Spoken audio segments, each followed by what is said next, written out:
Anthony Bluma from the Kenya Young Parliamentarians. The press law we're talking about.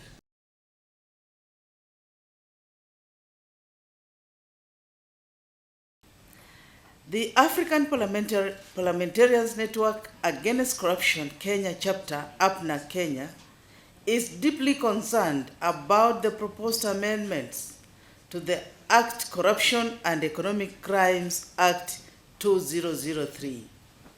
After 2 decades of existence, the Act has played a crucial role in the fight against corruption in Kenya. These proposed amendments, if passed, risk retrogressing our efforts in combating corruption and violating Kenya's constitutional principles and international commitments.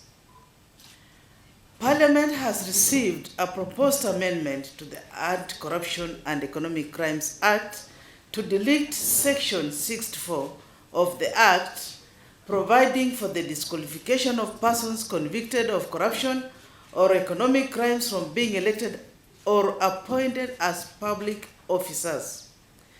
We MPs who are members of APNAC Kenya strongly oppose this proposed amendment, which is inconsistent with the Constitution of Kenya and offends several constitutional provisions, including our national values and principles of governance under Article 10.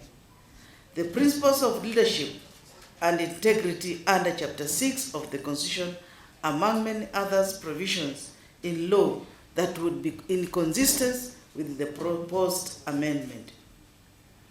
We are also aware that there is another proposed amendment to ASECA under Section 45, 2B and C. The proposed amendment seeks to remove accountability by public officials to offenses related to non-compliance with the procurement laws, procedures, and guidelines and implementations of unplanned projects. APNAC Kenya recognizes the need to continuous improvement in our legal framework to combat corruption effectively. However, these amendments are currently proposed raise serious concerns that could hinder our progress in the fight against corruption. We urge the government and all stakeholders to consider the potential consequences of these amendments carefully. Such amendments could undermine the effectiveness of the Act in deterring corruption and prosecuting offenders. We recognize that Kenya has made international commitments to combat corruption, including signing the United Nations Conventions Against Corruption, UNCAC, requiring states to implement measures for disqualification or removal of individuals convicted of corruption from public office. The African Union Convention on Prevention and Combating Corruption, AUCPCC, also requires state parties to adopt measures to hold individuals accountable, including individuals who hold public office.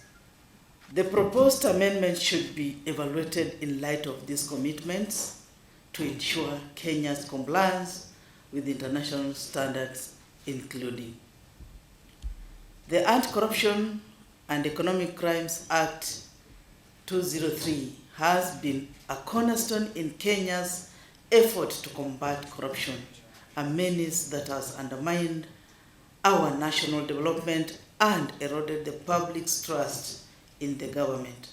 Over the years, this act has provided a legal framework that empowers law enforcement agencies to investigate and prosecute corrupt individuals and entities.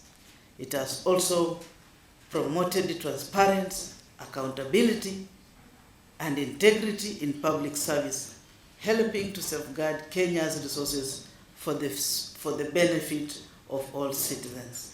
We therefore call for a transparent and inclusive process that involves consultation with oversight agencies, including the Ethics and Anti-Corruption Commission, the Office of the Auditor General, other oversight institutions, civil society, legal experts, and the public to ensure that any amendments to the Anti-Corruption and Economic Crimes Act 2003 are in line with the best practices, uphold the principles of our Constitution, and meet Kenya's international commitments in the fight against corruption. APNAC Kenya remains committed to working collaboratively with all relevant stakeholders to strengthen our anti-corruption efforts and ensure Kenya remains on the path towards a more transparent, accountable, and corrupt-free society.